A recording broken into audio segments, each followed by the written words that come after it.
Sa wakas eto, nag-ingay na naman ang isang tulpo. Yun nga lang, tungkol sa pagpapalit ng liderato dyan sa Senado. Ano ba naman tong mga senador na to? Sa dami ng pwedeng pag-usapan dyan sa Senado, sa dami ng pwede nilang ayusin dyan, nagkagulo na lahat-lahat, eto pa rin ang nasa isip nila. Paano mapalitan ang liderato dyan sa Senado? Umasa pa rin kayo? Talaga naman itong si Erwin Tulfo. Kaya hindi nyo po masisi ang mga tao, mga tulpo, kung bakit parang nawala ng tiwala sa inyo. Puro kayo ngaw-ngaw sa mga bagay na hindi naman dapat unahin. Hindi pa rin kayo nakamove on. Kaya pala totoo yung sinasabi na itong nakaraan.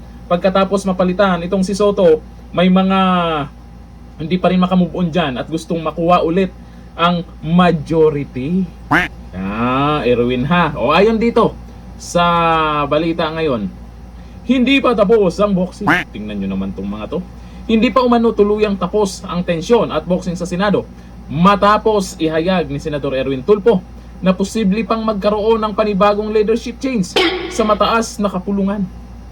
Sa gitna ng nagpapatuloy na usapin sa Senado, tinukoy ni Tulfo ang manipis na agwat ng bilang sa pagitan ng magkabilang kampo. Hindi makatulog hanggat hindi maibalik yung majority sa inyo? Tulfo, dapat mag-ingay naman kayo sa ibang bagay, lalo sa maanumal yung flood control project. Kulitin nyo dyan kung kailan yung investigasyon, patawag yung dapat ipatawag. Ngayon na ito, talaga naman si Tulfo. Kaya hindi tayo nagtataka. Yung mga nag-comment dyan, magaling lang daw kayo sa away mag-asawa. Talaga naman. Dumating ang pahayag matapos ang sunod-sunod na pagbabago sa liderato ng Senado. Kabilang ang pagkakatalaga kay Senator Alan Peter Cayetano bilang Senate President. Ito nga yung nabigla sila eh. Kapalit ni dating Senate President Tito Soto. Ito nga yung nabigla sila eh. Tapos niyan, hindi na sila yung majority. Tapos may yung chairmanship ay mga nasa bagong majority na ngayon. Anong mangyayari sa Senado? Kung gano'n na lang lagi. Kakapalit lang ng liderato. Tapos ang nasa isip ng ibang mga senador kung paano maibalik or mapalitan ulit. Kung gusto nyo, araw-araw kayo magpalit ng Senate President dyan, yan na lang trabaho inyo, Tulfo.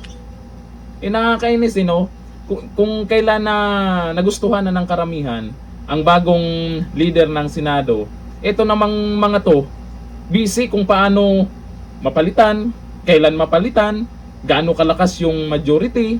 Itong tapang ng mga Tulfo, wala sa lugar Tapang-tapangan lang talaga kayo nung hindi pa kayo senador. Ngayon, ang duduwag nyo pag-usapan yung tungkol sa korupsyon. Dalawa na nga kayo dyan, mga Tulfo. Talaga kami dyan sa galawan nyo pag-usapin po ng korupsyon, lalo sa maanumalyang flood control project. Kulang na kulang yung tapang nyo dyan. Para kayong mga basang sisi pag yan ang pinag-usapan. Bakit kaya? Anong meron, mga Tulfo? Paayon dito sa mga nagkomento. Sabi ni Barbs Tongski, may boses din pala to si Bendalo pagdating sa flood control, tahimik. Yan po ang napapansin ng karamihan. Pag flood control ang pag-usapan, tameme yung mga yan. Sabi ni Gilbert Lacson, bantayan nyo ulit si Bato, baka maisa na naman kayo. Sabi ni Senen Pepito, simulan nyo na, baka makarating na naman kay Bato yan. Sabi ni Ats Jenice, tapos na rin ang boxing sa karir ng mga Tulfo. Pansin nyo naman, yung nakaraan, ang sabi nila dumikit na daw ang trust rating ni Tulfo kay VP Sara. Yung reaksyon ng mga tao, tawang-tawa sila. Kasi malabo na yan, natataas pa ang trust rating ng mga Tulfo. Tuluyan ng bumaba yan. Dahil nga naman, nung naging senador ang mga to, nakita na natin kung anong kulay talaga ang mga yan. Tapang-tapangan, pero sa totoong issue dyan sa Senado, parang mga basang sisiw lang. Itong nakaraan, dyan sa Senado nung nagbutuhan. O tingnan nyo, yung dalawang Tulfo. Andyan lang sa may tabi. Tameme. Nagkakagulo na lahat.